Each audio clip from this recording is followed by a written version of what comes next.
लोकसभा में राष्ट्रपति के अभिभाषण पर बोलने के दौरान प्रधानमंत्री नरेंद्र मोदी ने विपक्षी दल कांग्रेस पर बड़ा कटाक्ष किया। उन्होंने कहा कि कांग्रेस लगातार 3 चुनावों में 100 का आंकड़ा नहीं छू पाई।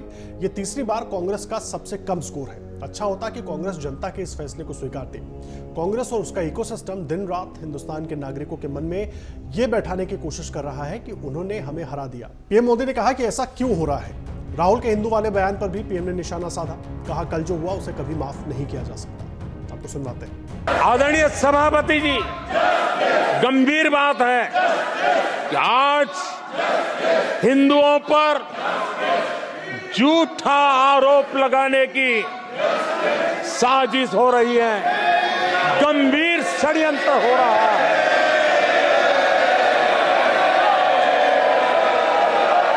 आदरणीय सभापति जी,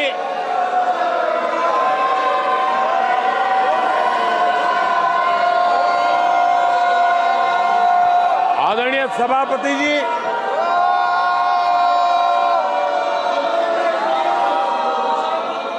ये कहा गया हिंदू हिंसक होते हैं? ये है आपके संस्कार, ये है आपका चरित्र, ये है आपकी सोच, ये है आपकी नफरत इस देश के हिंदुओं के साथ। ये करने में आदरणीय सभापति जी, ये देश शताब्दियों तक इसे भूलने वाला नहीं है। और यही नहीं, राहुल गांधी के शक्ति वाले बयान का भी प्रधानमंत्री नरेंद्र मोदी ने जिक्र किया और निशाना साधा। राहुल के हिंदू वाले बयान पर पीएम मोदी ने बहुत जोर देकर यह बात कही कि हिंदू समाज को अब सोचना होगा कि यह संयोग है जो इस तरह के बयान है या प्रयोग। राहुल गांधी ने अग्निवीर को लेकर कई सारे सवाल उठाए थे, जिसको लेकर प्रधानमंत्री नरेंद्र मोदी ने तमाम बातें कही। उन्होंने सेना का मनोबल तोड़ने की कोशिश की जा रही है, ऐसा कहा। उन्होंने कहा कि कभी कांग्रेस की सरकारें नहीं चाहती थी कि सेना मजबूत हो। पीएम मोदी ने कहा कि हमारी सेनाएं देश का गर्व है। सारा देश देख रहा है कि कितने रिफॉर्म हो रहे हैं सेना में, और उसके बाद इस तरह के सवाल किए जा रहे हैं ताकि सेना मजबूत ना हो। उन्होंने आरोप लगाया कि कांग्रेस सेना को मजबूत होते नहीं देख सकती। सेना में भर्ती को लेकर झूठ फैलाया जा रहा है, यह भी उन्होंने कहा। वहीं पेपर लीक पर बोलते हुए प्रधानमंत्री ने कहा कि सरकार ऐसी घटनाओं को रोकने के लिए युद्ध स्तर पर कदम उठा रही है और नीट के मामले में पूरे देश में गिरफ्तारी हो रही है। सरकार ने कानून बनाया है, लेकिन सरकार सुनिश्चित करेगी कि इस तरह की घटनाएं ना हो और जो लोग दोषी हैं उनको कड़ी सजा मिले। और इस दौरान पीएम मोदी ने जब अपने भाषण की शुरुआत की, एक कहानी सुनाते हुए प्रधानमंत्री नरेंद्र मोदी ने कहा कि एक छोटा बच्चा साइकिल लेकर निकला। वो बच्चा गिर जाता है, साइकिल से लुढ़क जाता है, रोने लगता है। एक बड़ा व्यक्ति उसके पास आकर कहता है कि चींटी मर गई, चिड़िया उड़ गई, तुम बहुत अच्छी साइकिल चलाते हो। उसका ध्यान बटाकर बच्चे का मन बहला देते हैं। वैसे ही बच्चों के मन को बहलाने का काम चल रहा है। ये बिना नाम लिए प्रधानमंत्री नरेंद्र मोदी ने ये बात कही और अपने भाषण में ही उन्होंने शोले फिल्म का भी जिक्र किया, जय और मौसी के डायलॉग का जिक्र किया। उसको लेकर कांग्रेस पर उन्होंने निशाना साधने की कोशिश की। कांग्रेस पार्टी का जो परिणाम है, जो रिजल्ट है, जो प्रदर्शन रहा चुनावों में, उसको लेकर सीधे सीधे उन्होंने सवाल उठाए इस फिल्म के रेफरेंस के जरिए, मतलब फिल्म के डायलॉग्स के जरिए। 99 मार्क्स लेकर एक बालक घमंड में घूम रहा था कि टीचर आए कि भैया किस बात की मिठाई बांट रहे हो?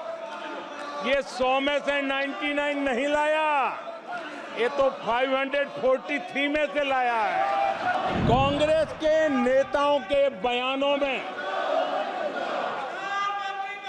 ये बयानबाजी ने शोले फिल्म को भी पीछे छोड़ दिया है। ये बात तो सही है, तीसरी बारी तो हारे हैं, पर मौसी मोरल विक्ट्री तो है ना। अरे मौसी, 13 राज्यों में 0 सीटें आई हैं, पर हीरो तो है ना। अरे पार्टी की लुटिया तो दुबई है। अरे मौसी, पार्टी अभी भी सांसें तो ले रही है। और यही नहीं, प्रधानमंत्री यही नहीं रुके, उन्होंने कांग्रेस को परजीवी भी बताया और कांग्रेस के सहयोगी जो दल हैं उनको ये भी समझाने की कोशिश की कि कांग्रेस जहां जहां उनके साथ चुनाव लड़ती है उनका नुकसान कर देती है और उनके दम पर कांग्रेस आगे बढ़ जाती है। पीएम ने कहा कि कल यहां बालक बुद्धि का विलाप चल रहा था, मुझे इसने मारा, मुझे उसने मारा, मुझे यहां मारा, मुझे वहां मारा, ये चल रहा था। बालक बुद्धि कहकर प्रधानमंत्री नरेंद्र मोदी ने निशाना साधने की कोशिश की विपक्ष पर, और सीधे तौर पर निशाना राहुल गांधी का भाषण था। जिस तरीके से उन्होंने तमाम मुद्दे उठाए, हिंदुओं के मुद्दे पर जो कुछ उन्होंने कहा था प्रधानमंत्री नरेंद्र मोदी ने उस पर निशाना साधा, वो चाहे अग्निवीर का मुद्दा हो, चाहे नीट का मुद्दा हो, तमाम चीजों को लेकर निशाना साधा। लेकिन आखिर में उन्होंने ये भी कहा कि हमारे देश को पॉजिटिव राजनीति की जरूरत है और विपक्ष को भी चाहिए कि जहां जहां उनको सेवा करने का मौका मिला है, उनकी सरकारें हैं, वो एनडीए की सरकारों के साथ, बीजेपी की सरकारों के साथ सब एक स्वस्थ कंपटीशन करें और बेहतर काम करने की कोशिश करें। और साथ ही साथ हम सबको मिलकर इस सदन को महत्वपूर्ण तरीके से चलाना है ताकि लोगों के लिए और बेहतरी का काम हो सके। तो उसके लिए पॉजिटिव राजनीति की जरूरत है। अब कही तो ये बात प्रधानमंत्री नरेंद्र मोदी ने कही, ये बात कल राहुल गांधी ने भी थी, लेकिन कितनी पॉजिटिव राजनीति होगी उसका इंतजार तो हम सबको रहेगा। और क्या कुछ प्रतिक्रियाएं आएंगी वो भी हम आप तक पहुंचाएंगे। अगर आप ये वीडियो YouTube पर देख रहे हैं तो हमारे चैनल को सब्सक्राइब करें और बेल आइकन को दबाना ना भूलें। अगर आप Facebook पर ये वीडियो देख रहे हैं तो हमारे पेज को लाइक करें।